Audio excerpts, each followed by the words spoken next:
ચાલો સ્ટાર્ટ કરીએ આપણે. મેં છે ને સેમ જ રહેવા દીધા છે ખાના કાલના, એટલે ફિક્સ છે ને વાર્ષિક હિસાબ કરવાનો. બરાબર. સૌથી પહેલાં તમને એક વસ્તુ હજુ કહું, મેં આ વાર્ષિક હિસાબમાં ખાતા કેમ આપણને ફિક્સ કરીને આપેલા છે, કારણ કે છે ને પહેલાં શું થતું હતું, બધા છે ને પોતપોતાની રીતે હિસાબ કરે બધા. હવે એક જેવો જ ધંધો છે, પેલો કોઈ પોતાની રીતે હિસાબ કરતો છે, પેલો અલગ હિસાબ કરતો છે, એની રીતે કરતો છે, આની ગણવાની રીતે અલગ છે, આની ગણવાની રીતે અલગ છે.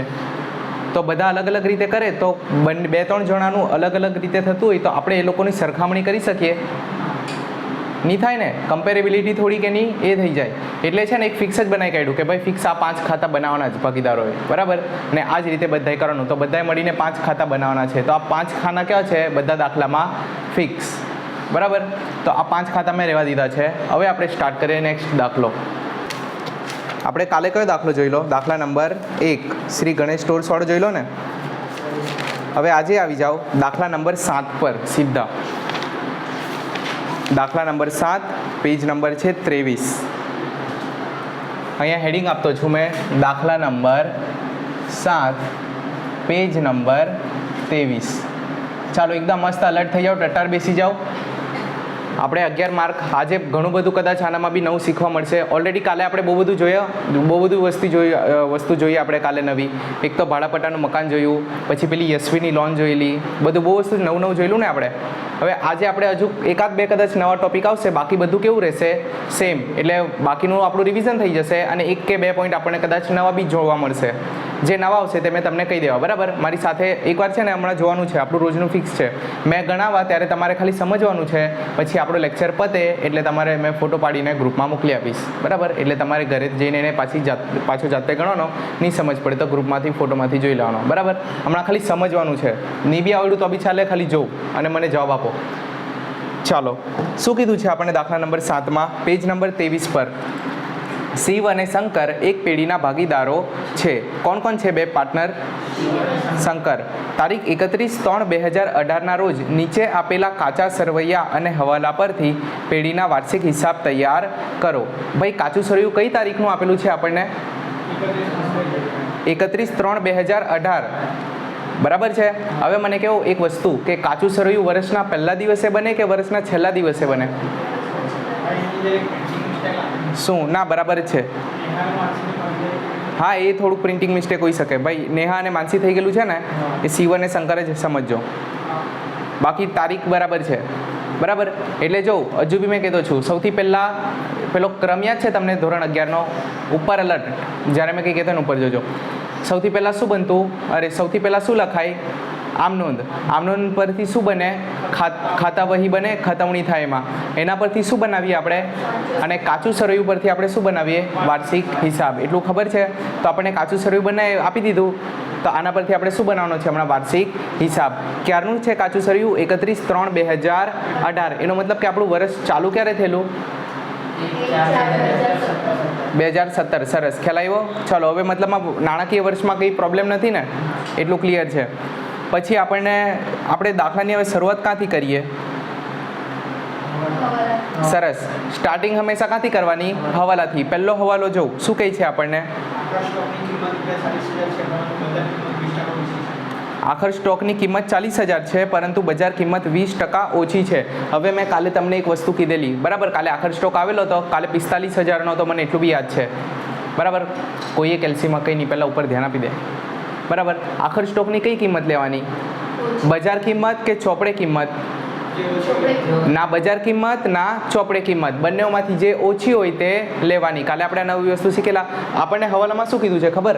કે આપણા આખર સ્ટોકની કિંમત છે 40,000, પરંતુ બજાર કિંમત કેવી છે? 20% ઓછી. તો આપણે 40,000ને લઈએ કે પેલી ઓછીવાળાને લઈએ? તો કેટલો થાય? 40,000ના 20% ઓછા, તો 40,000 માઇનસ 20%. કેટલા થાય? 32,000. તો આખર સ્ટોકમાં 32,000નો લઈ લેવું. તો મેં અહીંયા આખર સ્ટોકની એન્ટ્રી, હા આખર સ્ટોકની કેટલી એન્ટ્રી આપવાની? હવાલો છે ને, એક એન્ટ્રી ક્યાં જાય? વેપાર ખાતામાં 2 જણા ફિક્સ આવે, 2-3 જણા. અહીંયા શરૂઆતનો સ્ટોક, અહીંયા આવે આખરનો સ્ટોક. તો મેં અહીંયા લખતો છું આખર સ્ટોક કેટલો 32,000 બરાબર. અને બીજો આખર સ્ટોક આપણી મિલકત છે ને, તો અહીંયા મેં લખતો છું આખર સ્ટોક કેટલો 32,000. ચાલો ક્લિયર. પહેલા હવાલાને ટીક કરી દો. જે થઈ જાય ને એને ટીક કરી દેવાનું. પછી હવાલા નંબર 2 શું કીધું છે આપણને?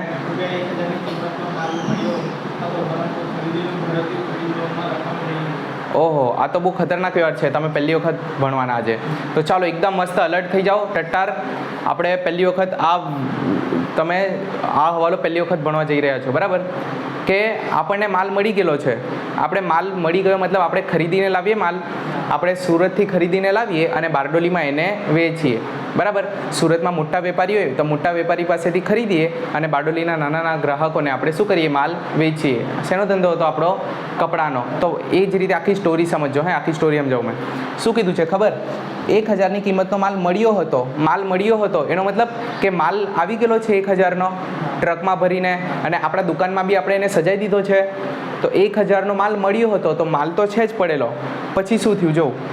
પરંતુ ખરીદીનું ભરતિયું ખરીદ નોંધમાં લખવાનું રહી ગયું. હવે આ ભરતિયું એટલે શું? તો ભાઈ બિલને આ લોકો ભરતિયું કહે. બિલને શું કહે? ભરતિયું. તો એ લોકોએ શું કીધું છે કે ખરીદીનું ભરતિયું ખરીદ નોંધમાં લખવાનું રહી ગયું. તો એક બિલ છે ને, ખબર નહીં, આપણે નોંધવાનું જ ભૂલી ગયા. આપણે જેટલા બી માલ લાવીએ ને, તો એના બિલમાંથી આપણે એન્ટ્રી આપી દઈએ ખરીદીની, કે ભાઈ ખરીદી મેં કરીને લાવેલો છું. તો ખરીદીમાં પ્લસ કરી દઈએ આપણે પાછું કે હા ભાઈ ટોટલ 1 મહિનાની આપણે ટોટલ ખરીદી કરીએ ને, કે કેટલી ખરીદી કરી, તો આટલી કરી, આ તારીખે આટલી, આ તારીખે આટલી. પણ એનામાં મેં ખરીદીમાં પ્લસ કરવાનું ભૂલી ગયો. તો એનો મતલબ માલ તો મારી દુકાનમાં આવી ગયો છે, પણ મેં ક્યાં લખવાનું ભૂલી ગયો? ખરીદ નોંધમાં બરાબર. અને એક વસ્તુ આજે પાછી એકવાર મગજમાં ગાંઠ મારી લો. એકદમ મોસ્ટ ઇમ્પોર્ટન્ટ વસ્તુ કહેતો છું કે જ્યારે બી છે ને આપણે ખરીદી લખવાનું ભૂલી જઈએ, કાં તો વેચાણ લખવાનું ભૂલી જઈએ, ત્યારે એવું માનવાનું કે એ ખરીદી ઉધારમાં જતી અને એ વેચાણ ઉધારમાં જતું બરાબર. એનો મતલબ કે જે 1,000નો માલ આપણે લખવાનું ભૂલી ગયા ને, એ માલને શું માનવાનું આપણે? કે ભાઈ મેં પૈસા આપીને એમ 1,000નો માલ મંગાવેલો ના. એને શું સમજવાનું? કે આ માલ મેં ઉધાર જ લાવેલો. એટલે પેલાને કીધેલું 1,000 રૂપિયા મેં તને પછી આપા. ખ્યાલ આવ્યો? એટલે આ વસ્તુ આજથી એકદમ મગજમાં ગાંઠ મારી લો કે જો આપણે કોઈ ખરીદી લખવાની ભૂલી જઈએ, તો એ ખરીદી કેવી હોય? હંમેશા ઉધાર કે રોકડમાં. રોકડની હોય. મેં છે ને કોઈને માલ વેચ્યો પણ મેં લખવાનું ભૂલી ગયો, તો એ વેચાણ હંમેશા કેવું હોય? ઉધાર વેચાણ. કે ભાઈ એ તાત્કાલિક એ રોકડ આપણને આપી ગયો ના. એને કેવું સમજવાનું આપણે? ખ્યાલ આવ્યો? આ નિયમ છે, બસ માની લો આને. ખ્યાલ આવ્યો? તો આનામાં પ્રોબ્લેમ શું છે? ખરીદીમાં નોંધવાનું ભૂલી ગયા આપણે બરાબર.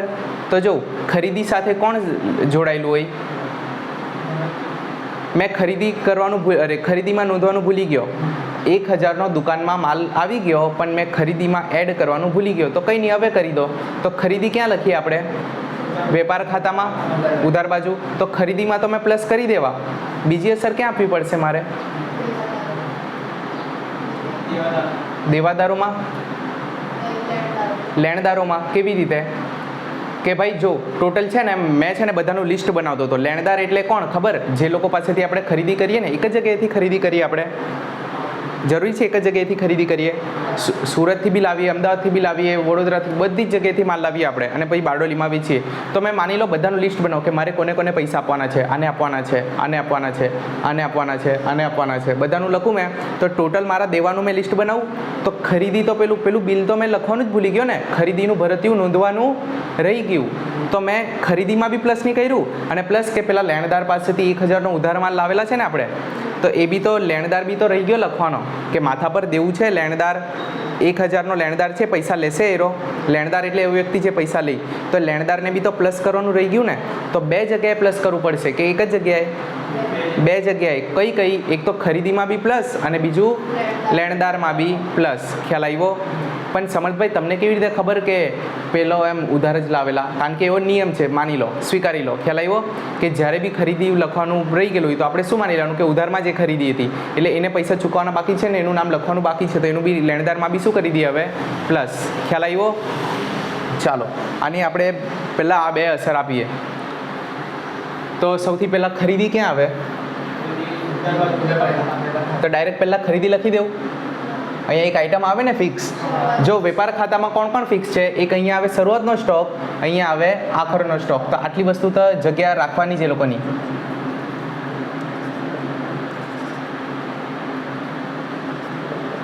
શરૂઆતનો સ્ટોક પછી લખીશું, હવે કંઈ નહીં. પછી અહીંયા લખી દઈએ ખરીદી, અને માઇનસ શું થાય ખરીદીમાંથી? ખરીદ પરત. ખ્યાલ આવ્યો? અને અહીંયા શું આવે? વેચાણ, અને માઇનસ શું થાય? વેચાણ પરત. બહુ જ ધ્યાન આપજો હે ખાસ. હવે સૌથી પહેલાં છે ને મને કામ કોનું છે? ખરીદીમાં મારે પ્લસ કરવાનું છે ને, તો ખરીદીને શોધો. ખરીદી કેટલી છે? ખરીદી ખરીદી અને વેચાણ જો 5મા નંબર પર છે, દેખાયું? પણ આનામાંથી ખરીદી 80,000 છે કે 61,000 કેવી રીતે નક્કી કરવાનું? સરસ, હવે પાક્કા થઈ ગયા. ખરીદીની ઉધાર બાકી એટલે ખરીદી છે 61,000ની, હાથે હાથે વેચાણ બી લખી જ દેવું. કેટલું? ચાલો એને ટીક કરી દો. ખરીદી અને વેચાણનું થઈ ગયું એટલે એને ટીક કરી દો. બરાબર? અહીંયા ટીક કરવાનું, ખાલી રકમ પાસે નહીં, ખાલી એનું નામ લખેલું ને ત્યાં જ ટીક કરવાનું. ચાલો ખરીદીને વેચાણ થઈ ગયું ને. હવે શું કરીએ આપણે? હવાલાની 2 અસર આપી દઈએ. હવાલામાં શું કીધું છે કે 1,000ની કિંમતનો માલ મળ્યો હતો. માલ તો આપણી દુકાનમાં મળી ગયેલો છે આપણને, પણ ખરીદીનું ભરતીયું નોંધવાનું રહી ગયું. તો એટલે ખરીદી લખવાની ભૂલાઈ ગઈ આપણાથી. એટલે ટોટલ 61,000નો માલ છે, પણ પેલો 1,000નો માલ તો આપણે લખવાનો બાકી ને હજુ. તો 61માં હજુ શું કરી દેવું મેં? પ્લસ. તો આ પરતને રહેવા દો અને અહીંયા કરી દઈએ આપણે પ્લસ. નહીં નોંધેલ ખરીદી. ખ્યાલ આવ્યો? કેટલા? આ વંચાતું છે 1,000 કરી દેવું. ખ્યાલ આવ્યો ને? બીજું બસ આટલાથી કામ થઈ જાય. આ ખરીદી જેમ તું ખરીદી નથી લખી ને તેમ પેલા 1,000 રૂપિયા આપણા ચૂકવવાના બાકી છે લેણદાર. તો લેણદાર જેટલા લોકોને ચૂકવવાનું છે એ લોકોની લિસ્ટ બનાવતા હતા, એમાં 1,000નું બી તો બાકીને નામ લખવાનું. તો 1,000માં બી આપણે એ લેણદારમાં બી 1,000 એડ કરી દઈએ. તો લેણદાર સૌથી પહેલાં આપણે શોધવા પડે. લેણદાર ક્યાં લખું મેં? મૂડી દેવા બાજુ આવે તો ડાયરેક્ટ અહીંયા પહેલો જ લખી દેવું. અહીંયા મૂડી લખવાની જગ્યા છોડવાની ને, અને પછી અહીંયા લખવાનું લેણદાર. પણ એની માટે દેવાદાર અને લેણદાર શોધો. ક્યાં છે? અલા લેણદાર અને દેવાદાર તો આપ્યા જ નથી. તો ગ્રાહક એટલે કોણ અને વેપારી એટલે કોણ? તો આ એક આજે નવી વસ્તુ શીખવા મળી આપણને. આજનો એક આ બીજો નવો પોઈન્ટ આવ્યો કે છે ને એ લોકો લેણદાર અને દેવાદાર છે ને ચોખ્ખે ચોખ્ખું નહીં કહી. એ લોકો છે ને કયા શબ્દોનો પ્રયોગ કરશે પૂછવા માટે? ગ્રાહકો અને વેપારીઓ. તો ગ્રાહકો એટલે કોણ? દેવાદાર કે લેણદાર? કારણ કે ગ્રાહકો આપણને પૈસા દેશે અને વેપારીઓ પૈસા લેશે. તો એ વેપારીઓ લેણદાર, ગ્રાહકો દેવાદાર. તો આપણને કોનું કામ છે? લેણદારનું. તો જો મેં અહીંયા લખતો છું લેણદાર. લેણદારની કઈ બાકી? ઉધાર બાકી ને? આ ઉધાર બાકી કહેવાય. હા ને ડોબાઓ કાલથી કહેતો છું કે પાકું સરું એકમાત્ર એવું ખાતું છે કે ઊંધું ચાલે. લેણદારની કઈ બાકી? જમા બાકી. સરસ. તો લેણદાર કેટલા છે ભાઈ? 16,000. ખ્યાલ આવ્યો? હવે આ 16 મારે ટોટલ 16,000 લોકોને ચૂકવવાના છે. પહેલાં 1,000 બી બાકી ને, 1,000ને બી એડ કરો તો પ્લસ નહીં નોંધેલ ખરીદી. કેટલા? 1,000. ખ્યાલ આવ્યો? અને પછી બહાર કાઢીશું. આને બી ટીક કરી દો. ના હજુ દેવાદાર બાકી ને, તો દેવાદાર અહીંયા લખી દઉં મેં ખાલી અંદરના ખાનામાં. લેણદારની હાથે જ છે ને વેપારીઓ અને ગ્રાહકો. તો દેવાદાર બી હમણાં લખી જ દેવું મેં. કેટલા છે ભાઈ? 20,000ના. તો અહીંયા બહાર લખતો છું મેં 20,000. ચાલો આપણો બીજો હવાલો એકદમ ક્લિયર. હવે આવો ત્રીજા હવાલા પર. હવે આ તો છણા મમરા જેવો થઈ ગયો. આપણે ચેપ્ટર નંબર 1માં કેટલી વાર કર્યો આ? બરાબર. તો હમણાં આપણે પાછો આને કરીએ. ભાગીદારોની મૂડી પર કેટલા ટકા વ્યાજ આપવાનું છે? મને કહો મૂડી કોણ કોને આપે? મૂડી કોણ કોને આપે? મૂડી આપે ભાગીદાર દુકાનને. તો મૂડી પર વ્યાજ કોણ કોને આપે? ખ્યાલ આવ્યો ને? ઓકે. તો મૂડી ક્યાં લખાય? મૂડી ખાતામાં. ભાગીદારોના મૂડી ખાતામાં મૂડી લખાય. મૂડીની કઈ બાકી હોય? તો મેં આ બાજુ જમા બાજુ જતો રહેવું અને અહીંયા શું લખું? બાકી આગળ લાવ્યા. કેટલા રૂપિયા મૂડી છે? એટલે અહીંયા નામ તો લખ્યા જ નહીં. કોણ છે? શિવ અને શંકર.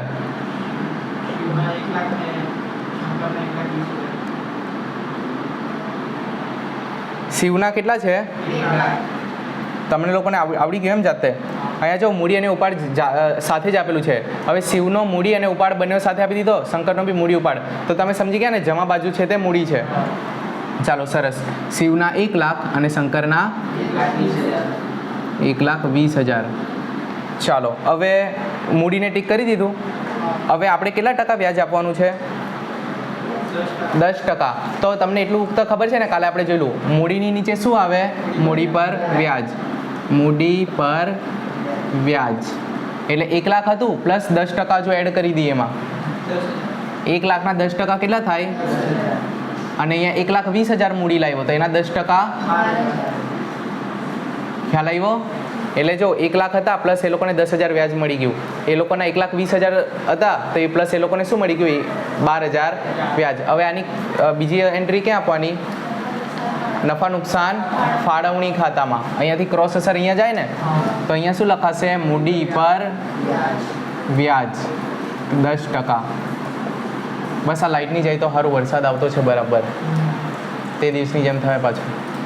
મૂડી પર વ્યાજ તો શિવ અને શંકર. ભાઈ શિવને કેટલું વ્યાજ આપવાનું છે અને શંકરને? તો 10 અને 12 કેટલા? 22,000 બરાબર. ટોટલ આટલું વ્યાજ. આની ક્રોસ અસર અહીંયા. ત્રીજો હલો કમ્પ્લીટ. સમજ પડી? ટીક કરી દો એને. ચાલો હવે ચોથા હવાલા પર આવીએ.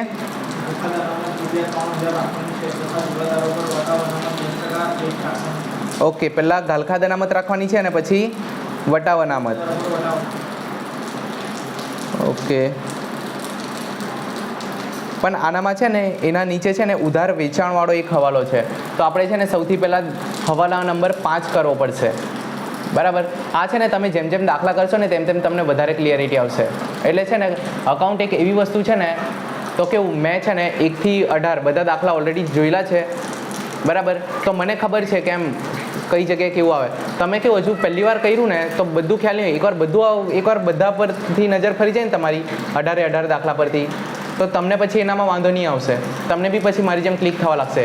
પણ મેં કહેતો છું ને કે ભાઈ આ અમુક વસ્તુ હમણાં નહીં ખબર પડે, આગળ ચાલીને ખબર પડશે, તો તમારે પછી ત્યારે પછી યકીન કરી લો કે હા ભાઈ ચાલ આગળ જઈને ક્લિયર થઈ જશે. ખ્યાલ આવ્યો? તો સેમ એવી રીતે આનામાં મેં શું કીધું? ચોથો હવાલો પહેલાં આપણે કયો હવાલો કરવો પડશે? 5મો. જો શું કીધું છે એમાં?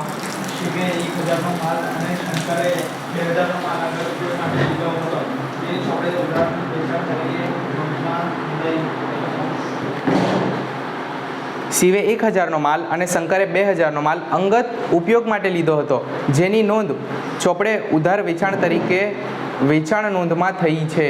આ તો બહુ મોટી પ્રોબ્લેમ થઈ ગઈ. આ લોકોએ બહુ મોટી ભૂલ કરી દીધી. તમને લોકોને યાદ છે આપણે આમનોંધ ભણેલા? આમનોંધમાં ઉપાડ પેલો ખબર અંગત વપરાશ માટે લઈ જતો માલ, એટલે દુકાનમાંથી જ તેલનો ડબ્બો ઘરમાં વાપરવા લઈ જતો, તેની આપણે શું આમનોંધ કરતા? ઉપાડ ખાતે તે પાકું. સરસ. એક છોકરી છે આપણા પાસે ભણી નથી તો બી એને ખબર છે. ઉપાડ ખાતે ઉધાર, તે ખરીદ ખાતે જમા. ખ્યાલ આવ્યો? હવે એટલા બધા ડીપમાં નહીં જવાનો, પણ કંઈ નહીં, વાંધો નહીં.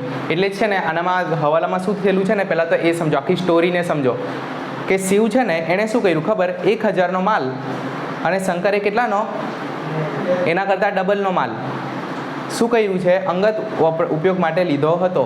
ભાઈ આપણે શેનો ધંધો કરતા છે? તો આપણી માટે આપણે શેનો ધંધો કરતા છે? કપડાનો. તો આપણો માલ શું કહેવાય? ટી-શર્ટ, જીન્સ, એવું બધું કપડાં જ ને, કપડાનો જ વેપાર કરતા છે. તો શિવે શું કર્યું ખબર? 1,000ની એક જોડી હતી ને, તે પોતાના અંગત વપરાશ માટે દુકાનમાંથી જોડી લીધી અને ઘરે લઈ ગયો. તો એ શું કહેવાય? ઉપાડ કરેલો કહેવાય. શું કહેવાય? કારણ કે પૈસા આપવાનો છે એના, તો આપણે શું લખી દઈશું એના નામ પર? ઉપાડ. ઉપાડમાં લખવું પડે ને. અને શિવે 1,000ની જોડી લીધી અને શંકરે 2,000 રૂપિયાની એક જોડી લીધી. દુકાનમાંથી 2000ની જોડી લીધી ને ઘરે જતો રહ્યો, કંઈ કીધું નહીં, તો આપણે પૈસા તો નહીં આપ્યા અને આપણો પાર્ટનર છે, આપણે પૈસા થોડી, તો આપણે એના નામ પર શું લખી દઈશું? ઉપાડ. પણ પેલો એક ડોબો આપણા ત્યાં એક છોકરો હતો, આપણે એને કીધેલું કે તું કરજે હિસાબ, તો પેલા ડોબાએ શું કરી દીધું? જો વાંચો, ઉપયોગ માટે લીધો હતો જેની નોંધ ચોપડે ઉધાર વેચાણ તરીકે વેચાણ નોંધમાં થઈ ગઈ છે. તો એ ડોબાએ શું કરી દીધું? જો શું કર્યું ભાઈ એણે? એટલે પેલો શિવ અને શંકર બે પાર્ટનર છે, દુકાનમાંથી કપડાં લઈ ગયા ઉપાડ કરીને, અને પેલા ડોબાએ એને શું બતાવી દીધું કે ભાઈ વેચાણ થઈ ગયું કપડાનું. એ જે 1000ની જોડી ને 2000ની જોડી, આ બે જોડી જે દુકાનમાંથી બહાર ગઈ તે વેચાઈ નહીં ગઈ, આપણે વેચેલી છે ને, તે બી કેવી વેચાણ બતાવી ડોબાએ? ઉધાર વેચાણ. એટલે કોઈ એક જણ લઈ ગયેલો છે ને પૈસા આપવાનો છે, એટલે કે કોઈ દેવાદાર બી પ્લસ કરી દીધો અને વેચાણ બી પ્લસ કરી દીધું. ખ્યાલ આવે છે? વેચાણમાં બી શું કરી દીધું એણે? પ્લસ. 3000 ખોટા જ બતાવી દીધા ને, અને વેચાણ તો બતાવ્યું જ, પ્લસ કયું વેચાણ બતાવ્યું? ઉધાર વેચાણ. એનો મતલબ કે કપડાં ગયા અને બદલામાં પૈસા આવ્યા ના, દેવાદાર બી છે હજુ, એટલે કે ભવિષ્યમાં પૈસા બી આપશે પાછું, એટલે ઉધાર વેચાણ બતાવી દીધું. એટલે દેવાદારમાં બી 3000નો વધારો કરી દીધો, વેચાણમાં બી શું કરી દીધો? 3000નો વધારો. અને ખરેખર એ હતું શું? ઉપાડ હતો. તો આપણે શું કરીએ? તમને યાદ છે જ્યારે તમારે કોઈ દિવસ પેઇન્ટિંગ કરેલી છે, ડુંગરમાં મેં તમને કીધું ગ્રીન કલર કરો ને ભૂલથી તમે કથ્થઈ કલર કરી દીધો, તો હવે શું કરશો તમે? કથ્થઈને ભૂસી નાખો અને ગ્રીનને શું કરી નાખો? પાછું ગ્રીન કલર કરી નાખો એના પર. એટલે જે ખોટું છે એને માઇનસ અને જે સાચું છે તેને પ્લસ. ખ્યાલ આવ્યો? તો આનામાં ખોટું શું થયેલું છે? વેચાણમાં નાખી દીધું. તો આપણે શું કરીએ? વેચાણમાંથી દેવાદારમાં પ્લસ કરી દીધા એણે, તો દેવાદારમાંથી પહેલાં તો જે ભૂલથી થઈ ગયેલું છે ને એ પહેલાં સરખું કરો. તો વેચાણ આપણે કેટલાનું બતાવેલું છે? આ વેચાણ પરતમાં કંઈ નહીં કરતા, બરાબર? આનામાં લખીએ ભૂલથી નોંધેલ વેચાણ. ભૂલથી નોંધેલ વેચાણ કેટલું છે? ટોટલ શિવ લઈ ગયો 1000ની જોડી, શંકર લઈ ગયો 2000ની. આ 3000નું ભૂલથી વેચાણ બતાવ્યું. ભાઈ વેચાણ નથી 3000નું, 3000 શું કરી દઈએ આપણે? માઇનસ. ખ્યાલ આવ્યો? ચાલો આ પૈતું. હવે બીજું શેનામાં એ લોકોએ લોચા માર્યા હશે? દેવાદારમાં. દેવાદાર કેટલાના છે? 20000. ઓ ભાઈ 20000 કોઈ આપણે, એટલે આ છે ને 20000 દેવાદાર ને, તો એનો મતલબ કે 20000 આપણે ઉઘરાવાના થાય. ઓ ભાઈ 20000 નથી ઉઘરાવાના, આનામાં જે 3000 છે ને એ તો પેલા લોકો માલ લઈ ગયેલા ભૂલથી આપણે એમાં એડ કરેલા છે, તો શું કરીએ હવે? માઇનસ કે ભૂલથી નોંધેલ વેચાણ કેટલું? તો ખરેખર આપણે કેટલા રૂપિયા ઉઘરાવાના છે? 20000 ના, કેટલા? ખાલી 17000. ખ્યાલ આવ્યો? ના, હજુ એના પર આપેલું કામ છે થોડુંક, એટલે એના અંદર જ રાખ્યું છે. ખ્યાલ આવ્યો? તો ચાલો આપણે જે ભૂલથી વેચાણમાં લખેલું ને તેને તો આપણે સવારી લીધું. હવે શું કરીએ? જે સાચું કરવાનું છે તે તો કરીએ ને, કે ભાઈ શિવ અને શંકરે શું કરેલો છે દુકાનમાંથી, તો એ લોકોના ઉપાડમાં જઈને લખી દઈએ આપણે. ખ્યાલ આવ્યો? તો આનામાં છે ને જો હવાલાની એવું જરૂરી નથી 2 જ અસર થાય, 2 કરતાં વધુ બી થઈ શકે, 3 બી થઈ શકે ને 4 બી થઈ શકે, બરાબર? એટલે કમસે કમ કેટલી અસર થાય? 2. આપણે જોવાનું કે આપણે કેટલી આપવાની છે, કેટલી આપવી પડશે. આનામાં કેવી રીતે ભૂલ કરી ને, જવાનું તો ઉપાડમાં, આ લોકો ભૂલથી જતા રહ્યા ઉધાર વેચાણમાં. તો ઉધાર વેચાણને પહેલાં તો આપણે હરકું કર્યું, અને હવે ક્યાં જઈએ આપણે? ઉપાડમાં. તો ઉપાડ ક્યાં આવે? કોઈને ખબર છે? ભાગીદારોના મૂડી ખાતામાં ઉધાર બાજુ. એ ઉપાડ અલગ હોય, પ્લસ આ બીજો ઉપાડ છે, કંઈ વાંધો નહીં. આ એટલે ઉપાડ હતો ને એમાં પ્લસ બીજો બી ઉપાડ એડ થઈ ગયો. અહીંયા લખીએ આપણે ઉપાડ ખાતે. આપણી પાસે ઓલરેડી ઉપાડ પડેલો છે શિવ અને શંકરનો. શિવનો 10000 અને શંકરનો 20000 પ્લસ આ નવો આ લોકો એટલે ગલ્લામાંથી 10000 ને 20000 તો ઉપાડ કરીને લઈ જ ગયેલા, પ્લસ કપડાની જોડી બી લઈ ગયા, તો એ બી હમણાં જ એડ કરી દેવું. તો અહીંયા પાછું લખું ઉપાડ ખાતે. પાછા શિવ કેટલાની જોડી લઈ ગયો? 1000ની, અને શંકર. ક્લિયર? હવે આ 5મો હવાલો આપણો કમ્પ્લીટ. 5મા હવાલાને ટીક કરો. 4થો હવાલો બાકી ને જો આપણો? 4થામાં આવો. શું કહે છે હવે આપણને? ગાલખાદ અનામત 3000 રાખવાનું છે. તો ગાલખાદ અનામત કોઈ જૂનું ગાલખાદ અનામત છે? હ તો મેં તમને ખબર કાલે એક વસ્તુ યાદ છે તમને, મેં ગાલખાદ અનામતનું એક ફોર્મેટ યાદ રખાયેલું. ગાલખાદ અનામત ક્યાં લખાય, કયા ખાતામાં લખાય?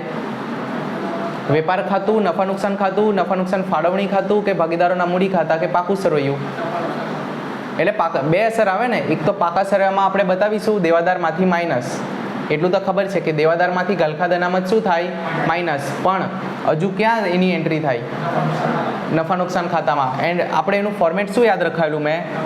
ગાલખાદ, ગાલખાદ, ગાલખાદ અનામત, ગાલખાદ ઘા ઉપર નીચેનું કટાઈ ગયું એટલે કે કા, અને વચ્ચે રહ્યું તે હવાઈ ગયું એટલે કે હવાલા.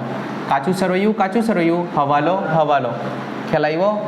અને પ્લસ માઇનસ, પછી અહીંયા એની એન્ટ્રી આપીશું ને બાર પછી રકમ કાઢીશું. બરાબર.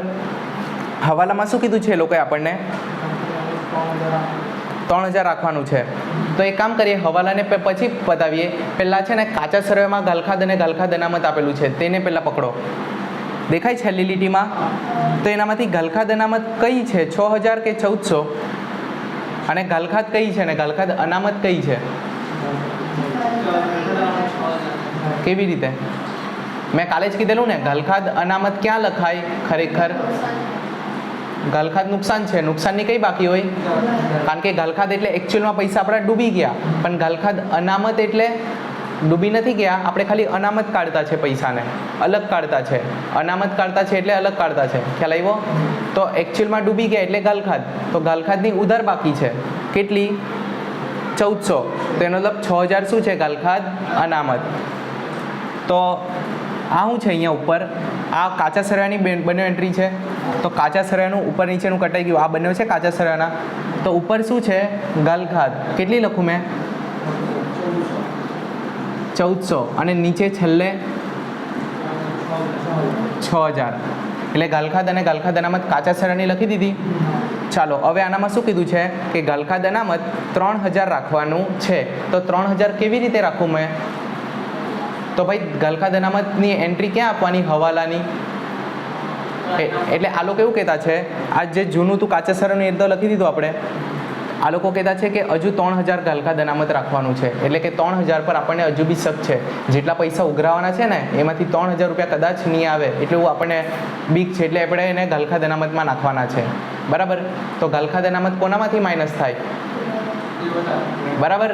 ગોખી નાખો. અને ગાલખાદ અનામતનું એમ ફિક્સ જ છે. ક્યાંથી માઇનસ થાય? દેવાદારોમાંથી. તો દેવાદારો કેટલાના હતા? 20. એમાંથી પેલી ભૂલ કરેલી ને, એટલે કેટલાના થઈ ગયેલા? 17. હવે એમાંથી બી માઇનસ શું કરી દઈએ આપણે? ગાલખાદ અનામત. કેટલા? 17000 માંથી આ 3000 માઇનસ થઈ ગયા. ખ્યાલ આવ્યો? તો કેટલા બચ્યા? 14000 દેવાદાર બચ્યા. હવે આ ગાલખાદ અનામતની કેટલી અસર આપું મેં? એક અહીંયા આપી, બીજી ગાલખાદ અનામત હવાલાની. ગાલખાદ અનામત હવાલાની કેટલી? ખ્યાલ આવ્યો? ખ્યાલ આવ્યો ને? ચાલો પછી આગળ શું કીધું છે? 3000 રાખવાનું છે તથા દેવાદારો પર વટાવ અનામત 10% લેખે રાખવાનું છે. વટાવ અનામત શું હોય? મેં સમજાવેલું છે ઓલરેડી. વટાવ એટલે ડિસ્કાઉન્ટ. ડિસ્કાઉન્ટ આવે છે ને, તો આપણને છે ને જેટલા બી હવે બચેલા દેવાદાર છે ને એના પર 10% આપણે શું રાખવાનું છે? વટાવ અનામત. વટાવ અનામત એટલે જો 14000 રૂપિયા હવે છેલ્લે મારી પહેલાં 20 હતા, એ ઘટીને કેટલા રૂપિયા મારે ઉઘરાવાના નીકળતા છે દેવાદારો પાસેથી? 14000. હવે 14000માં બી 10% તો મારે શું આપવું પડશે? ડિસ્કાઉન્ટ. તો મેં પહેલાંથી જ એના પૈસા શું રાખી નાખું? અનામત. તો એને વટાવ અનામતમાં નાખી દઉં મેં. તો માઇનસ વટાવ અનામત 10%. 14000ના 10% કેટલા થાય? 1400. તો હવે કેટલા બચે આપણી પાસે? 14000 માઇનસ 1400, 12000. ટોટલ આટલા રૂપિયા આપણે દેવાદારો પાસેથી ઉઘરાવાના થાય. ખ્યાલ આવ્યો? તો આગળથી બેસી જજો, નહીં દેખાતું હોય તો. કલ્યાણી. ચાલો આ વટાવ અનામતની એક જ અસર આપવાની ને. ઊંઘો હજુ ઊંઘો. વટાવ અનામતની કેટલી? આ બી હવાલો જ છે ને. તો વટાવ અનામત ક્યાં લખાય? પણ એકવાર અહીંયા ચેક કરો, કોઈ જૂનું વટાવ અનામત છે? જો નથી ને? ઓકે. અને જો રહેતે તો શું કરતે આપણે? તો સેમ જેવી રીતે આનું ફોર્મેટ બનાવ્યું ને, ઘા ઘા ઘા અ તેવી રીતે વટાવ વટાવ વટાવ અનામત પ્લસ પ્લસ માઇનસ, ઉપર નીચેનું કટાઈ ગયું, વચ્ચે રહ્યું તે ખવાઈ ગયું. ફોર્મેટ સેમ રહેતે, ખાલી ગાલખાદ અને ગાલખાદ અનામતની જગ્યાએ કોણ રહેતે? વટાવ અને વટાવ અનામત. પણ એવું કંઈ છે હમણાં આપણી પાસે? ના. તો આપણે ડાયરેક્ટમાં અહીંયા લખી દેવું વટાવ અનામત કેટલું? 1400. ખ્યાલ આવ્યો? ચાલો અહીંયા ટીક મારી દો. હવાલા નંબર 4 બી આપણો કમ્પ્લીટ. હવે મેં તમને કેવું, મેં કેમ પહેલાં 5મો કર્યો ને કેમ પછી 4થો કર્યો. 5મામાં આપણે પહેલાં 3000ના કપડાં લઈ ગયેલા ને, તો દેવાદારની કિંમત બદલાઈ ગઈ. તો પહેલાં આપણે ડાયરેક્ટ 4થો કરતે ને, તો આપણે જે ગાલખાદ અનામત છે ને 3000, તે 20000માંથી માઇનસ કરતે, અને પછી એના વટાવ અનામતની કિંમત બદલાઈ જતે. એટલે દેવાદારોની કિંમત બદલાતી હતી, એટલે મેં પહેલાં 5મો પતાવ્યો. ખ્યાલ આવ્યો? ચાલો હવે ઉપરના કાચા સળિયાને ખાલી કરીએ. હવાલા બધા પૈતા એક એક કરીને કાચું સળિયું ખાલી કરીએ. પહેલું થઈ ગયું મૂડી ઉપાડ. શરૂઆતનો સ્ટોક બાકી. શરૂઆતનો સ્ટોક કેટલો છે? 60,000. પછી કોણ છે? ખરીદી વેચાણ આવી ગયું. Custom duty. કસ્ટમ ડ્યુટી શું કહેવાય? કસ્ટમ ડ્યુટી એટલે ખબર છે? વેપાર ખાતાનો ખર્ચ આવે, ગોખી નાખો. બરાબર.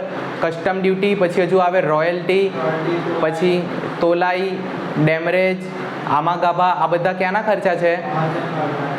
એ બધા ક્યાંના ખર્ચા છે? વેપાર ખાતાના. તો અહીંયા મેં લખી દઉં કસ્ટમ ડ્યુટી કેટલી? 20,000. જ્યારે છે ને તમે કોઈ બહારથી કોઈ આઈટમ મંગાવો ને, માની લો આપણા ત્યાં બહુ રોબોટ ને એવું બધું કંઈ મળે, બહુ હેવી જો આપણને પેલી આરસી કાર આવે ખબર, રિમોટ કંટ્રોલ, એ બધી કાર આપણા ત્યાં મળે એટલી બધી સારી. અમુક વસ્તુ આપણે ફરજિયાત ક્યાંથી મંગાવવી પડે? બહારના દેશમાંથી. આઈફોન આપણે ત્યાં મળે? આપણા ત્યાં બનાવતા છે, એસેમ્બલ ભલે કરતા હોય પણ મળે નહીં ને. તો જે વસ્તુ વિદેશમાંથી આવે ને, તો એના પર શું લાગે? Custom duty. ખબર, મોટા મોટા બંદર બનાવેલા હોય, અમારા મોટા મોટા જહાજ આવે, એમાંથી બધો માલ ઉતારે, પછી છે ને ત્યાં કસ્ટમ ઓફિસર બેલા હોય, અને જ્યાર સુધી આખું બિલ ક્લિયરન્સ નહીં થાય ને ત્યાર સુધી માલ આગળ નહીં વધે. તો એ છે ને ત્યાં એ લોકો શું વસૂલ કરે? Custom duty. તો આપણે છે ને માની લો એવી કોઈ વસ્તુ આપણા કારખાનામાં બનાવતા છે કે એની માટે જે આપણે કાચો માલ જોઈએ ને, રો મટીરિયલ, એ આપણે બહારના દેશમાંથી મંગાવતા છે. બરાબર. તો એના પર આપણે શું ભરવું પડે? Custom duty. તો આ કોનો ખર્ચો છે? કારખાનાનો ખર્ચો છે કે ઓફિસ મેનેજમેન્ટનો? કાચની બિલ્ડિંગનો કે કારખાનાનો? કારખાનામાં જરૂર છે ને રો મટીરિયલની, એટલે આપણે અહીંયા કસ્ટમ ડ્યુટી અહીંયા લખી દેવાની. ખ્યાલ આવ્યો? ચાલો પછી તોલાઈ ક્યાંનો ખર્ચો છે? માલને ક્યાં તોલવો પડે? કારખાનામાં. તો અહીંયા લખતો છું મેં તોલાઈ 1,000. પછી ચાલો હવે આ બી એક નવો ટોપિક આવ્યો. આજે બધા નવા મેમ્બર આવ્યા જ કરતા છે, યાદ રાખજો હે બધાને, રોજે આ લોકો રિપીટ બી થશે. પ્રોવિડન્ટ ફંડમાં ફાળો પહેલી વાર આવ્યું. મેં પાછું એકદમ શાંતિથી સમજાવતો છું, આખી સ્ટોરી સમજજો. પ્રોવિડન્ટ ફંડ વસ્તુ શું છે? તો જે લોકો છે ને, જેટલા બી લોકો છે ને પોતાની એક પેઢી ચલાવતા છે, તો ગવર્મેન્ટે છે ને બધાને ધમકી આપેલી છે કે જેટલા બી લોકો 20 લોકો કરતાં વધારે લોકોને નોકરીએ રાખે, જેટલા બી સેટ લોકો છે, જો તમારે ત્યાં 20 કાં તો એના કરતાં વધારે લોકો કામ કરતા હોય, તો તમારે શું કરવાનું? બધાના છે ને પ્રોવિડન્ટના ખાતા ખોલવાના. શું કરવાનું? પ્રોવિડન્ટ ખાતા ખોલવાના. જેમ બેંકમાં કેવી રીતે ખાતું ખોલાવીએ, એ રીતે પ્રોવિડન્ટ ફંડનું બી એક ખાતું ખોલાવવું પડે. પીએફના ખાતા ખોલવાના બધાના. અને પછી શું કરવાનું ખબર? આ ગવર્મેન્ટ કોને કહેતી છે? બધા સેટ લોકોને, કે તારે શું કરવાનું? તારતા 20 લોકો કામ કરતા છે ને, તારે 20 લોકોને તું કેટલા રૂપિયા પગાર આપે? બધાને 10,000 રૂપિયા પગાર આપે. તો એક કામ કર, આવતા મહિના હવેથી કેવો નિયમ, ગવર્મેન્ટે કેવો નિયમ બનાવેલો છે કે જે તું 10,000 રૂપિયા આપે ને, તો એ લોકો છે ને બધા શું કરે ખબર? વેપાર જે મજૂર લોકો હોય ને, લેબર લોકો, એ લોકો સેલેરી જે લોકો લેતા હોય, એ લોકોને છે ને એટલું ધ્યાન નહીં હોય. એ લોકો છે ને બધા પૈસા એમ જ વાપરી નાખે. જ્યાર સુધી કામ થાય ત્યાર સુધી કરે, ને પછી ડોહા થઈ જાય તો કાં જાય? હાથ પગ કામ નહીં કરે તો. એ લોકોને એટલું બધું છે ને લાંબી બુદ્ધિ નહીં ચાલે કે એ લોકો ભવિષ્યનો વિચાર કરે. તો ગવર્મેન્ટને છે ને એવા લોકોની ચિંતા છે કે આ લોકો ક્યાં જશે. તો ગવર્મેન્ટે છે ને એ લોકો માટે એક સ્કીમ બનાવેલી છે કે એક કામ કર, તું છે ને આ લોકોના જે 10,000 છે ને દર મહિને તું પગાર આપે, તો એમાંથી 9,000 આપ. એટલે એ કોઈ ફિક્સ નહીં કેટલાક આપવાના, પણ અમુક રકમ છે ને એમાંથી કાપી લે. જેમ કે 10,000 આપતો છે ને, તો 1,000 રૂપિયા એ લોકોના પગારમાંથી કાપી લે. તો પેલો શેઠ કહે કે આ લોકો તો મને મારી નાખે, 10,000 રૂપિયા પગાર આપતો છે, એમાંથી 1,000 રૂપિયા કાપી લેવું, 9,000 આપું, તો એ લોકો તો ખીજવાશે ને પેલા શેઠને, હડતાલ પર ઉતરી આવશે. તો કે તું ટેન્શન નહીં લે, મેં એ લોકો સાથે વાત કરું. તો એ કાપી લે ને એ પૈસા કોને આપી દે? મને આપી દે. એટલે 20 એમ્પ્લોયી છે, 20 મજૂર છે, 20 દર મહિને 1,000 કાપીને ક્યાં આપી દે? મને આપી દે, ગવર્મેન્ટને. અને ગવર્મેન્ટ શું કરશે? એ લોકોના નામની એક ગુલ્લક બનાવશે, એ પૈસા એમાં રાખશે અને એને જરૂર હશે તો વાપરશે, બાકી કંઈ નહીં. અને બદલામાં શું આપશે ખબર? ઊંચો વ્યાજ દર. નોર્મલ એફડીમાં જે રેટ મળે ને એના કરતાં બહુ ઊંચો રેટ હોય. નોર્મલી એફડીમાં કેટલો રેટ ચાલે? 6-7% રેટ ચાલે, પણ પીએફમાં છે ને હમણાં 8.5-9% વ્યાજ દર મળે. એટલે પહેલાં કરતાં 2-3% તો વધારે જ આપે ગવર્મેન્ટ. તો આટલા સારી રીતે એ લોકોને વ્યાજ દર આપે, પ્લસ એ લોકોને છે ને બહુ બધી ઇન્કમ ટેક્સમાંથી છૂટ આપી દે, તો એમ્પ્લોય લોકો હજુ ખુશ થઈ જાય કે આપણને તો એક તો વ્યાજ ટેક્સમાંથી બી એ થઈ ગયું, અમુક વસ્તુઓ આગળ ચાલીને ખ્યાલ આવશે, બરાબર, થોડીક ઉપરથી બી જાય તો બી કંઈ નહીં. તો છે ને ઉલટી એમ્પ્લોય લોકો ખુશ થઈ ગયા કે આપણું શું કપાતું છે હવે? પીએફ. તો એ લોકોનું દર મહિને પીએફ કપાય, દર મહિને પીએફ કપાઈને પછી છે ને વર્ષના ટોટલ એ લોકોના ભેગા થાય. એ રીતે 20 વર્ષ સુધીને એણે નોકરી કરી, તો 20 વર્ષના પૈસા એ લોકોના કોની પાસે જમા હોય? પીએફના, સરકાર પાસે. ખ્યાલ આવ્યો? તો આ શું કહેવાય, અને સરકાર શું કહે કે તારા ટોટલ કેટલા રૂપિયા જમા છે મારી પાસે? 10 લાખ. પણ આટલા વર્ષોનું વ્યાજ પ્રમાણે છે ને એ પૈસા 2 કે 3 ગણા થઈ જાય. તો 10ની, 20ની, 30, 40 એવા મળે એ લોકોને, ડબલ ટીબલ થઈને. એટલે જે લોકો રિટાયર થાય ને પછી ભાઈ તું રિટાયર થતો છે તો એટલે તારા હવે એક હામટા પૈસા લઈ લે પીએફના. અને માની લો કે પેલો રિટાયર નહીં થાય પણ એને આડી અડચણમાં એ પૈસાનું કામ છે તો એ વચ્ચેથી બી ઉપાડ કરી શકે. તો જવાબ છે હા, ઉપાડ કરી શકે, પણ વ્યાજ થોડું ઓછું મળે, કાં તો થોડા કપાઈ વપાઈને મળે. ખ્યાલ આવ્યો? તો પીએફ વસ્તુ ખબર પડી. પ્રોવિડન્ટ ફંડ શું હોય? તો એ પ્રોવિડન્ટમાં ફાળો એટલે શું છે?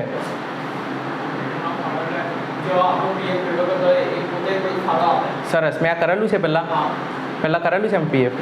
ક્યારે કરેલું? હા, 11માં આપણે કરેલું. ચાલો, આ તમારા માટે હવે ખાસ કીધું, મતલબ બરાબર. પ્રોવિડન્ટમાં ફાળો એટલે કોણ? તો જે શેઠ હોય ને, પેલો જે 20 જણાને નોકરી પર રાખેલા છે, એ શેઠ શું કહે કે એક કામ કરો, 1,000 રૂપિયા તારા એનામાંથી કાપતો છું ને, ચાલ મેં મારા તરફથી હજુ 1,000 રૂપિયા આપું. એટલે તારી સેલેરી કેટલી હતી? 10,000, બરાબર. તો તારામાંથી પીએફ તારું કેટલા કાપતો છું મેં? 1,000, પ્લસ મેં મારા ખિસ્સામાંથી બી 1,000, એટલે તારા ટોટલ કેટલા જમા થઈ જશે? 2,000. ખ્યાલ આવ્યો? તો પ્રોવિડન્ટમાં ફાળો કોણે આપ્યો? શેઠજીએ આપ્યો પેલા. ખ્યાલ આવ્યો? તો આપણે કોની નજરથી હમણાં જોતા છે? આપણે ધંધાની નજરથી જોતા છે. તો આપણા ધંધામાં જે લોકો કામ કરતા છે ને એ લોકોના પ્રોવિડન્ટ ફંડમાં આપણે શું આપી દીધો? આપણો ફાળો આપી દીધો, બરાબર. તો આપણી માટે શું થઈ ગયો? ખર્ચો થઈ ગયો. ખ્યાલ આવે છે? તો પ્રોવિડન્ટમાં ફાળો આપણી માટે શું કહેવાય?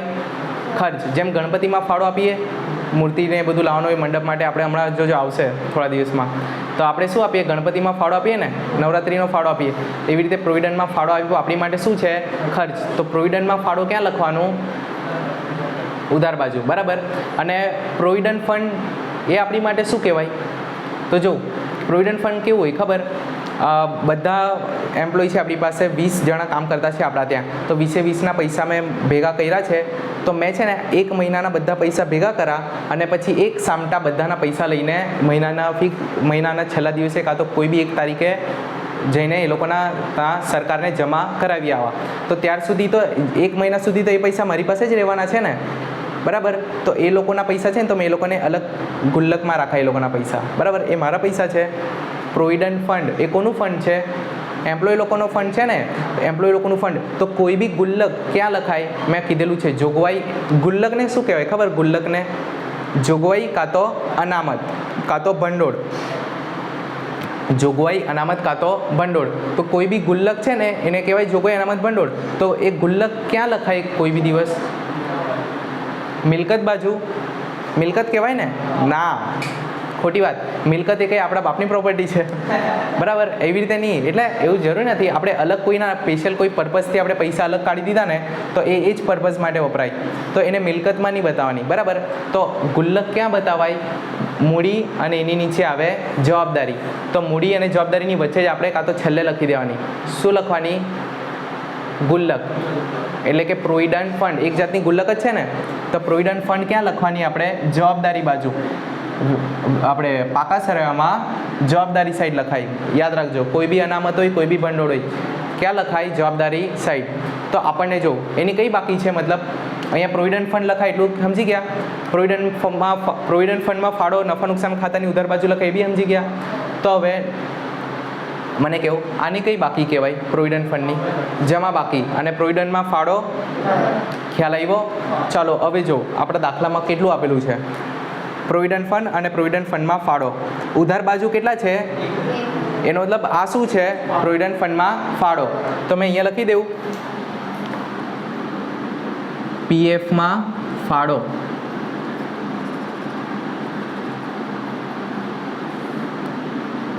પીએફમાં ફાળો કેટલો? 1000. ખ્યાલ આવ્યો? અને પછી પ્રોવિડન્ટ ફંડ એટલે કે પીએફ, એને ઇંગ્લિશમાં શું કહેવાય? Provident fund. પીએફ કેટલું છે? 4000. ખ્યાલ આવ્યો? ચાલો આટલું તો ક્લિયર છે. હવે કોણ છે? Date stock. ડેટ સ્ટોક એટલે શું? ત્રાજવા અને કાટલા, એને શું કહેવાય? Date stock. ડેટ સ્ટોક ક્યાં લખાય? મિલકત જ છે બરાબર, ત્રાજવા કાટલા. તો અહીંયા મેં લખી દેવું ડેડ સ્ટોક કેટલાનો છે? Dead stock 22000.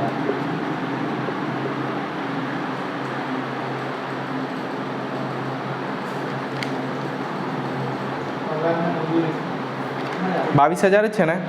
ચાલો પછી કોણ છે? પગાર અને મજૂરી. તો એનો મતલબ સમજભાઈ જો પગાર લખાય નફા નુકસાન ખાતામાં, મજૂરી લખાય વેપાર ખાતામાં. આ વસ્તુ મેં કાલે સમજાવી છે.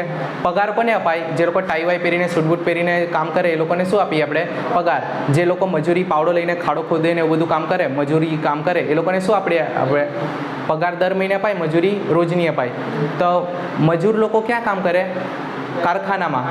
એટલે મજૂરી ક્યાં જશે? મજૂરી બી ખર્ચો જ છે, પગાર બી ખર્ચો જ છે, પણ મજૂરી ક્યાં લખાશે? નફા નુકસાન ખાતામાં કે વેપાર ખાતામાં?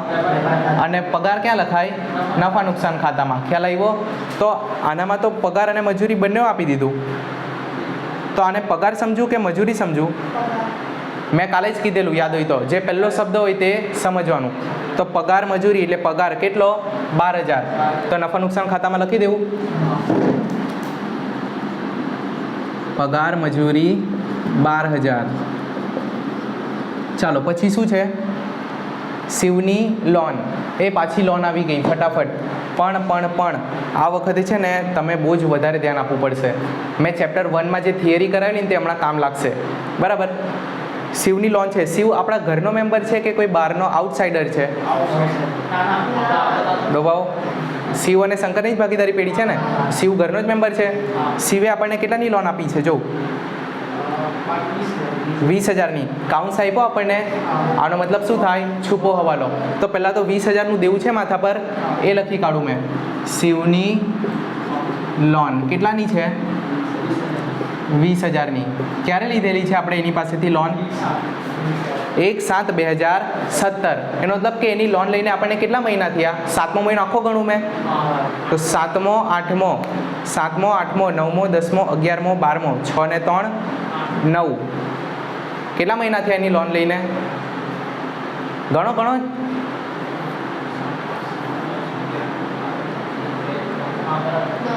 કાલે ખબર મેં અહીંયા કરાવેલું ગણાવેલું એ રીતે યાદ કરો. કેટલા મહિના થયા એની લોન લઈને? 9 મહિના થયા. તો 9 મહિના સુધી આપણે એના પૈસા વાપર્યા. તો એને પણ કેટલા ટકા વ્યાજ આપવાનું છે તો આપણને કીધું જ નથી ને. યાદ કરો, જ્યારે કોઈ આપણા ભાગીદારે પેઢીને લોન આપેલી હોય તો અને કરારનામામાં કોઈ ઉલ્લેખ નહીં હોય કે સ્પષ્ટતા ના હોય કે કેટલા ટકા વ્યાજ આપવાનું છે, તો આપણે કેટલા ટકા એને વ્યાજ આપવાનું? પણ કરારનામામાં નહીં લખેલું હોય તો કંઈ નહીં આપવાનું ને. એવો નિયમ છે. મેં તમને કરાવેલું આ વસ્તુ, તમે હતા ત્યારે. કમસે કમ કેટલા ટકા આપવું પડે આપણે? 6% આપણે વ્યાજ આપવું પડે. તો શિવે 20000 રૂપિયા આપ્યા ને આપણે, તો 20000ના આપણે એને 6% વ્યાજ ચૂકવી દઈએ તો કેટલા થાય? જો 20000 ગુણ્યા 6%. તો આખા વર્ષનું વ્યાજ આપી દેમ ને મેં. 6% તો આખા વર્ષનું છે. આપણે કેટલા મહિનાનું આપવાનું છે ખાલી? તો ગુણ્યા 9/12 કેટલા રૂપિયા થાય? જો ભાઈ મને ભરોસો નથી, બરાબર છે કે 900 જ છે? તો આ લોન કેવું છે? આપણે હમણાં જ લોન પર વ્યાજ તો શોધ્યું ને, એટલે ચૂકવવાનું બાકી જશે બરાબર. તો આપણે શું કરી દઈએ? અહીંયા લોનની નીચે શું લખી દેવાનું? શિવની લોન પર વ્યાજ કેટલું? અને આ લોન પર વ્યાજ આપણી માટે શું છે? ખર્ચ છે. તો નફા નુકસાન ખાતામાં લખી દેવું.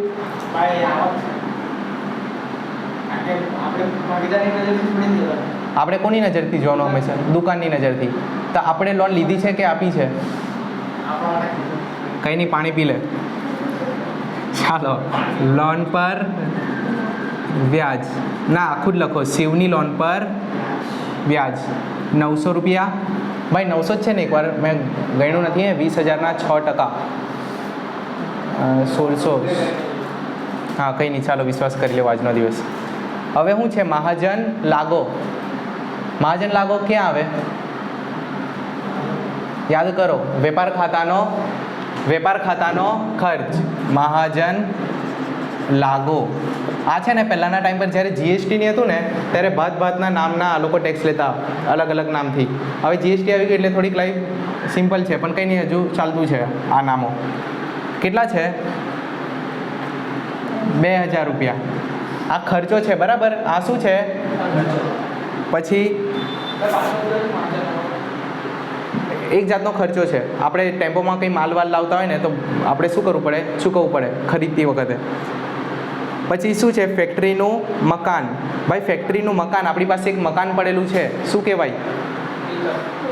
એટલે અહીંયા લખી દેવું ફેક્ટરીનું મકાન. કેટલાનું છે? અને પછી શું કીધું છે?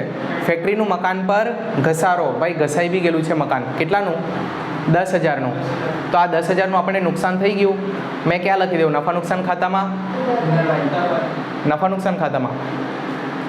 ફેક્ટરી, કારખાનું. ફેક્ટરી એટલે કેવી વસ્તુ?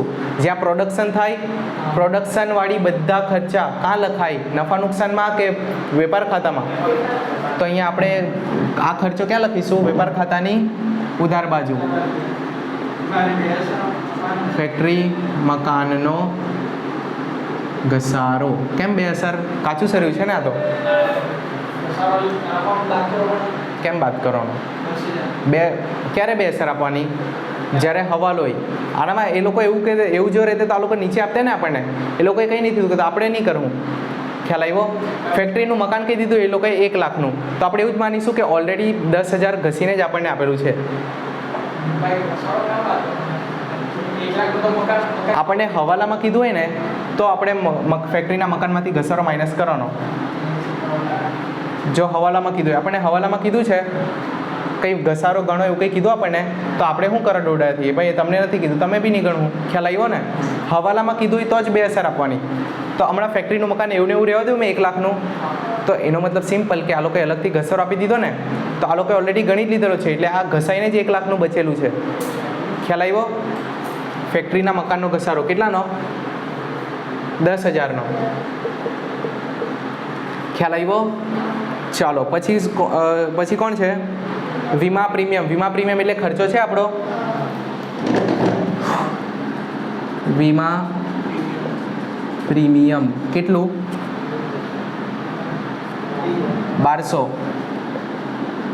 પછી અગાઉથી ચૂકવેલ વીમા પ્રીમિયમ. ભાઈ કોઈ ખર્ચો આપણે એડવાન્સમાં ચૂકવી દઈએ, અગાઉથી ચૂકવી દઈએ કે તું કામ કરે, આ મહિનાનું લેવા આવ્યો ને એટલે હજુ 6 મહિનાનું એડવાન્સમાં લઈ જા. અગાઉથી ચૂકવી દીધું મેં 6 મહિનાનું, તો એ મારી માટે શું કહેવાય? કે જવાબદારી, મિલકત કહેવાય ને. તો કોઈ બી ખર્ચો અગાઉથી ચૂકવેલો હોય મિલકત બાજુ લખી દેવાનું. અગાઉથી ચૂકવેલ વીમા પ્રીમિયમ કેટલું છે?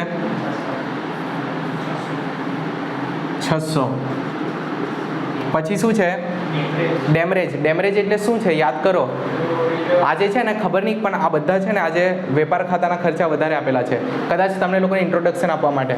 ડેમરેજ એટલે અહીંયાનો એક ખર્ચો કહેવાય. તો અહીંયા મેં લખતો છું ડેમરેજ. કેટલું? 200.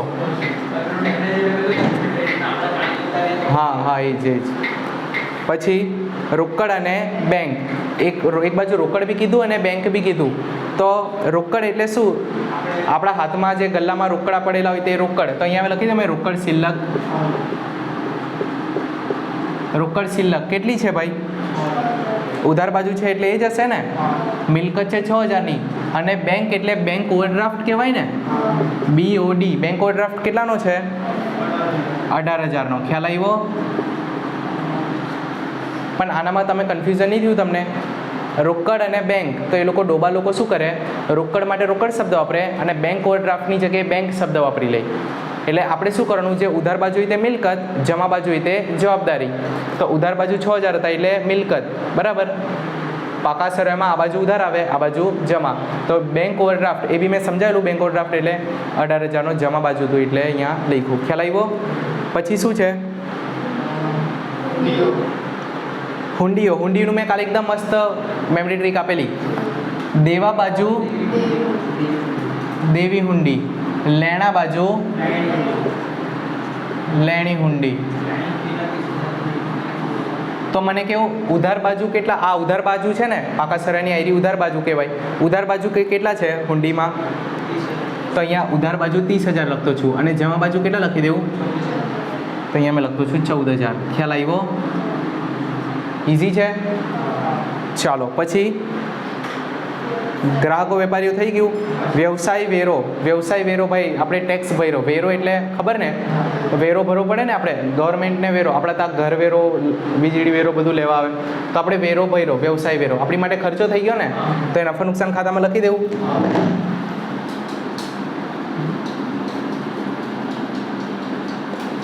વ્યવસાય વેરો કેટલો ભર્યો આપણે? 1000. પછી ચૂકવવાનો બાકી પગાર એટલે માથા પર દેવું. કંઈ બી ચૂકવવાનું બાકી હોય તો માથા પર બોજો કહેવાય ને. ચૂકવવાનો બાકી પગાર કેટલો છે? 1400 રૂપિયા. ખ્યાલ આવ્યો? ચાલો પછી શું છે? ગલખાદ અને ગલખાદ અનામત થઈ ગયું. બધા આપણા પતી ગયા. કાચા સરાના બી બધા મેમ્બર પતી ગયા, હવાલા બી બધા કમ્પ્લીટ. હવે શું કરીએ આપણે? ટોટલ. કેલ્સી કાં ગયું? પેલું કેલ્સી લાવો ને.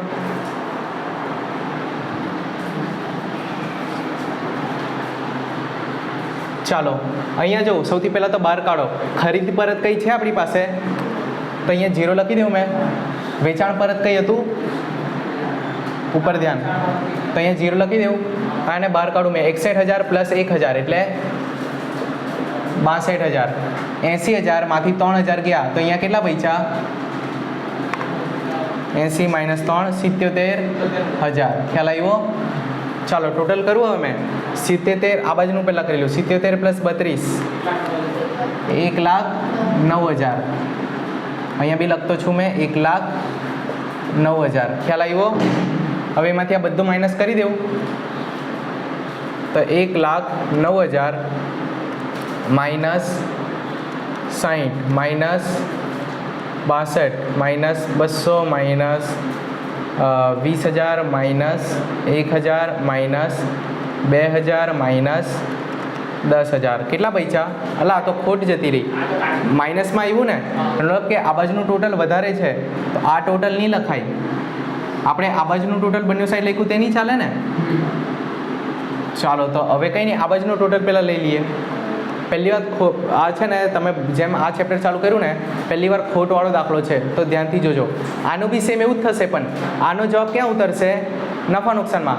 નફા નુકસાનનો ફાળવણીમાં, ફાળવણીનો મૂડી ખાતામાં અને મૂડી ખાતા પાકા સરવાળામાં. સેમ જ છે, ખાલી નફાની જગ્યાએ શું ઉતરશે? હવે ખોટ ઉતરશે. આ બધું ટોટલ કરીએ. 60,000 + 62,000 + 200 + 20,000 + 1,000 + 2,000 + 10,000. કેટલા આવ્યા? 1,55,200. અહીંયા બી 1,55,200. હવે એમાંથી આ બે આઈટમ માઇનસ કરું મેં તો -77,000 અને -32,000. કેટલા બચ્યા?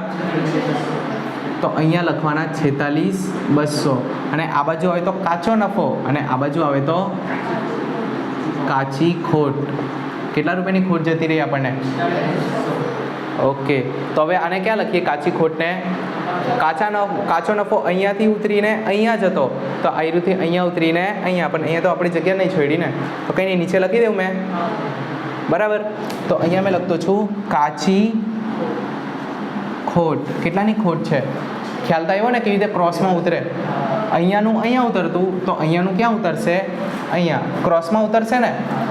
અહીંયા કેટલા આવ્યા? 46,200. તો મેં લખતો છું 46,200. ખ્યાલ આવ્યો? હવે બંને બાજુનું ટોટલ કરું મેં, અહીંયા જ કરતો છું. અહીંયાનું ટોટલ કરીએ. આ જો બહાર કાઢવાનું બાકી ને, અહીંયા કંઈ નથી તો 0 લખી દેવું. હવે આનું જો આ બેને આ 3નું પ્લસ અને છેલ્લાનું માઇનસ, તો 1400 પ્લસ 3000 અને માઇનસ 6000. તો આ કેટલા આવી ગયા? માઇનસ 1600. તો માઇનસમાં આવ્યું તો સામે લખી દેવું મેં. ખ્યાલ આવ્યો? તો અહીંયા ડેશ કરીને અહીંયા લખી દઉં 1600. કાં તો અહીંયા માઇનસમાં 1600 લખો તો બી ચાલે, પણ મેં ખબર કીધેલું માઇનસમાં હોય તો સામે લખી દેવાનું. તો માઇનસ 1600 હોય તો સામે લખી દેવું. અને અહીંયા શું લખી દઈએ આપણે? ગલખાદ અનામત. ગલખાદ અનામતવાળું જ છે ને. ખ્યાલ આવ્યો? અહીંયા મેં લખી દીધું 1600. હવે અહીંયા તો કંઈ નહીં, ડેશ કરી દીધું ને એટલે 0 લખી દીધું. આ બધાનું ટોટલ લેવું મેં. કેટલું આવતું છે? જો 1400 plus 1000 plus 12000 plus 900 plus 1200 plus 1000 plus 46,200. કેટલા આવ્યા? 63,700 અને 63,700. ખ્યાલ આવ્યો? આવ્યો? એક જણ કરતા રહેજો હે કન્ટિન્યુ મારી હાથે. હોઈ શકે મેં બી ભૂલ કરી શકું, મેં કંઈ એટલો બધો એ નથી, માણસથી ભૂલ થાય, મારાથી બી થઈ શકે. 63,700 થયા ને. 63,700 માઇનસ 1600 કરીએ. હવે આયરું માઇનસ કરી દેવું. માઇનસ 1600 કેટલા બચતા છે અહીંયા? 62,100. આને શું કહેવાય? અહીંયા કાચો નફો આવતો તો અહીંયા એવી કાચી ખોટ. અહીંયા ચોખ્ખો નફો આવતો તો આજે આપણે લખીશું આને કહેવાય ભાઈ ચોખ્ખી ખોટ. ખ્યાલ આવ્યો? કેટલી છે? 62,100. આનું ઉતારો ક્યાં થશે? અહીંયાથી આવી અહીંયા, તો આયરી જશે અહીંયાથી અહીંયા. અહીંયા એટલે આ બાજુની સાઈડ, ઉધાર બાજુ. તો અહીંયા આપણે લખતા, પણ અહીંયા તો જગ્યા નથી છોડી ને, તો આપણે અહીંયા લખી દેવું. હવે કાચી ના, કાચી નહીં, કઈ? ચોખ્ખી ખોટ. કેટલાની છે? 62,100ની. ખ્યાલ આવ્યો? હવે આ બેનું ટોટલ કરો. કેટલું આવશે? 62,100 પ્લસ 22,000. કેટલા આવ્યા? 84,100. 84,100. ખ્યાલ આવ્યો? ચાલો હવે આ 84,000 અહીંયા કંઈ માઇનસ કરવા માટે છે બચેલું, તો અહીંયા કેટલા બચશે? 84,100. હવે આને શું કહેવાય? અહીંયા આવતો વહેંચણી પાત્ર નફો, તો આવશે વહેંચણી પાત્ર ખોટ. વહેંચણી પાત્ર ખોટ. કોણ કોણ વેચશે એને? શિવ અને શંકર. એ લોકોનું નફા નુકસાનનું પ્રમાણ શું છે? જો કંઈ કીધું નથી ને, કંઈ નહીં કીધું હોય તો આપણે શું કહેવાનું? આપણે કંઈક ભૂલ છે પણ દાખલામાં છે ને કંઈક તો ભૂલ છે. આ 77 બરાબર છે, આ 60, આ 59 આવે અહીંયા.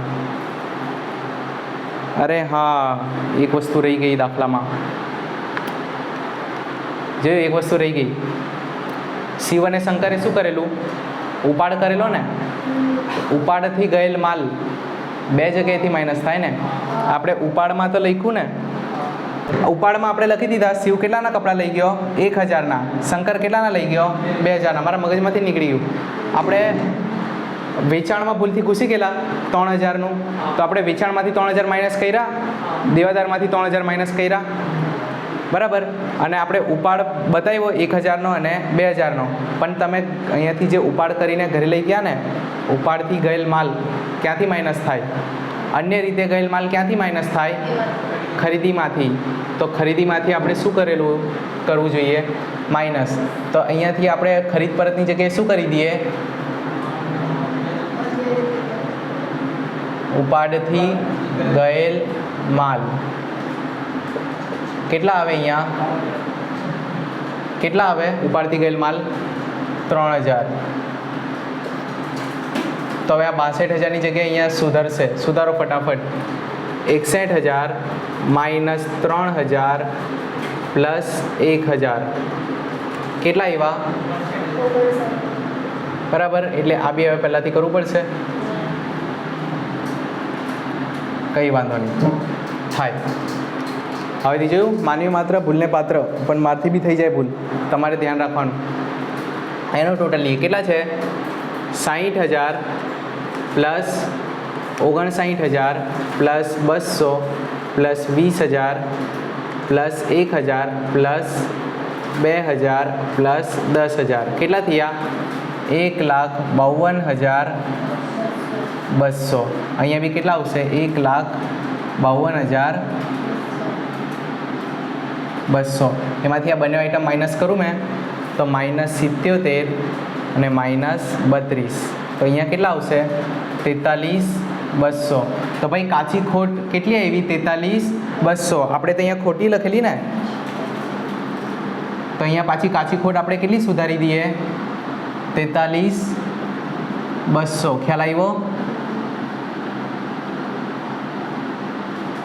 તો અહીંયા આ ટોટલ બી સુધારવા પડશે આપણે.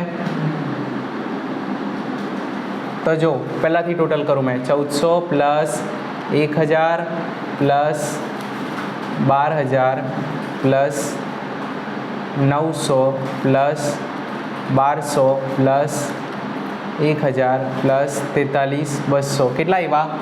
60,700. અને અહીંયા બી 60,700. ખ્યાલ આવ્યો? ચાલો હવે માઇનસ ખાલી કેટલા કરવાના છે મારે? 1600. તો અહીંયા કેટલા આવશે? 59,100. ખ્યાલ આવ્યો? અને આની લેન્ડિંગ ક્યાં થશે? ચોખ્ખી ખોટ અહીંયા કેટલી આવશે? 59,100. બસ ખાલી જો એક એન્ટ્રી આપણે જો ભૂલી જઈએ ને તો કેટલી આ ખોટું એટલે આ બી ખોટું એટલે આ બી ખોટું, બધું પહેલાંથી કરવું પડે. બરાબર. એટલે બહુ ધ્યાન રાખજો, સાવચેતીથી કરજો. અહીંયા લખ્યું આપણે 59,100. લાઈવ તમને ખબર બી પડી ગઈ કે કેવી રીતે આપણે ભૂલ થઈ શકે અને કેવી રીતે આપણે એને સુધારવાની. બરાબર. જો એક્ઝામમાં કોઈ વાર આવી સિચ્યુએશન ક્રિએટ થાય તો શું કરવાનું? તો મારી અત્યાર સુધીનો મારો અનુભવ કંઈ કે છે ને એ દાખલાને પછી છોડી દેવાનું. કારણ કે ઓલરેડી આનામાં આપણે 36-37 મિનિટ તમને થઈ જશે આખો દાખલો અટેન્ડ કરતાં. 11 માર્ક માટે વર્થિટ નથી એટલું બધું. બરાબર. તો એક્ઝામમાં જો આવી સિચ્યુએશન ક્રિએટ થાય ને કે માની લો એકાદ બે એન્ટ્રી એમ તેમ થઈ ગઈ, તમને દાખલો આવડતો છે પણ હવે એમ ખબર નહીં પડતી કે હવે ભૂલ કાં છે. પહેલાંથી એક એક કરીને ચેક કરવા જશો ને તો તમે ચેક તો કરી લેશો. બરાબર. હવે બધો દાખલો સાચો જ છે ને, એક એન્ટ્રીના લીધે તમારી બધી ટાઈમની બગાડો. નેક્સ્ટ એના પર, કારણ કે એનામાં ને એનામાં લાગી રહેશો ને તો પછી એટલી પેનિક સિચ્યુએશન ક્રિએટ થઈ જશે. એક તો ટાઈમ જતો રહેશે ના, એ દાખલો સીધો થશે, આગલું બધું છૂટી જશે. તો શું કરવાનું? એક્ઝામ આવું થાય તો છોડી દેવાનું, જે આવતું છે તે ચાલુ કરી દેવાનું, જે થઈ ગયું તે થઈ ગયું. ખ્યાલ આવ્યો? એક્ઝામમાં આવું કરવાનું. પણ મેં તો કેવું, ઘરેથી જ આપણે 2 થી 3 વાર છે ને બધા દાખલા પ્રેક્ટિસ કરી લેવાના. એટલે એક્ઝામમાં ન કરે નારાયણ આવી સિચ્યુએશન જ નહીં આવી જોઈએ, ખાસ કરીને બોર્ડમાં. ખ્યાલ આવ્યો? ચાલો અહીંયા હવે આપણે આ બી સુધારવું પડશે ને, આ ટોટલ બી સુધારવા પડશે.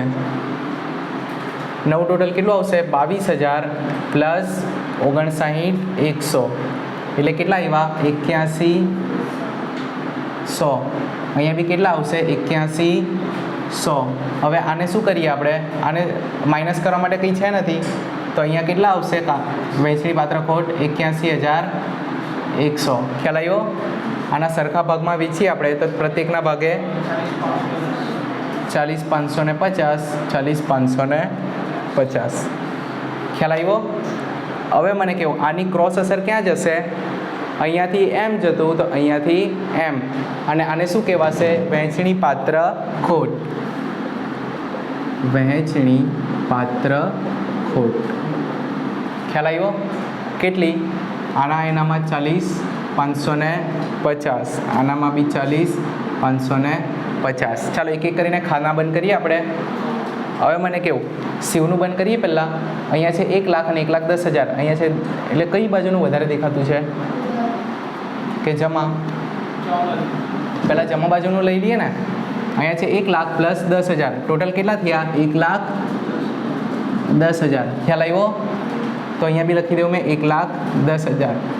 એમાંથી આ બધું માઇનસ કરીએ. 1,10,000 માઇનસ 10,000 માઇનસ 1,000 માઇનસ 40,550. તો અહીંયા કેટલા આવશે? 58,450. આને શું કહેવાય? બાકી આગળ લઈ ગયા. ખ્યાલ આવ્યો? ચાલો અહીંયાનું કેટલા છે? 1,20,000 પ્લસ 12,000 1,32,000. અહીંયા બી કેટલા આવશે? 1,32,000. એમાંથી આ બધું માઇનસ કરીએ તો માઇનસ 20,000 માઇનસ 2,000 માઇનસ 40,550. અહીંયા કેટલા આવ્યા? 69,450. ખ્યાલ આવ્યો? ચાલો આ બાકી આગળ લઈ ગયા. આને ક્યાં એન્ટ્રી આપવું હવે? આ ઉધાર છે તો અહીંયાથી જશે જમા. તો પાકા સરયમાં જમા આ બાજુ ને, આ બાજુ આવે જમા સાઈડ. તો અહીંયા લખું ભાગીદારોના મૂડી ખાતે શિવ અને શંકર. શિવના કેટલા છે? 58,450. તો ભાઈ 58,450. શંકરના કેટલા છે? 69,450. 69,450. ભાઈ ખ્યાલ તો આવે છે ને કે ઉપરથી જાય છે? ક્લિયર છે ને બધું? ચાલો હવે ટોટલ કરીએ એનું. 58,450 પ્લસ 59,400 1,27,900. ક્લિયર? ચાલો ફટાફટ આ બારનું ટોટલ બી સાથે લઈ લેવું. આ બહાર નથી કાઢ્યું તો બહાર કાઢી લેવું હવે મેં. 16 ને 1 17. અહીંયાથી કોઈ છે બહાર કાઢવાનું બાકી? ના. તો 1,27,900 plus 17 plus 4 plus 20 plus 900 plus 18,000 plus 14,000 plus 1,400. એનું કેટલું આવ્યું? 2,03,200. હવે અહીંયાનું જોઈએ. 32,000 plus 12,600 plus 22,000 plus 1,00,000 plus 600 plus 6,000 plus 30,000. કેટલા આવ્યા? 2,03,200. ખ્યાલ આવ્યો? ફાઇનલી પૈતું આ દાખલામાં આપણે બહુ એટલે બહુ બધું નવું બી શીખા. એક તો પ્રોવિડન્ટ ફંડમાં ફાળો ને એ બધું. બીજું શું શીખા? અમુક નામ જે હતા જે પહેલી વાર આવેલા. આ બધા વેપાર ખાતાના ખર્ચા યાદ રાખી લેજો. બરાબર? કંઈ ખાસ શીખા છે આપણે? આ પીએફ વાળું ખાસ હતું. ડેટ સ્ટોક બી નવો શબ્દ હતો. ફેક્ટરીનું મકાન એનો ઘસારો. બરાબર? ઘરે જઈને આખું કમ્પ્લીટ ઉતારજો. હમણાં મેં ફોટો પાડીને ગ્રુપમાં મોકલી દઉં છું. બરાબર? આજ માટે આટલું જ.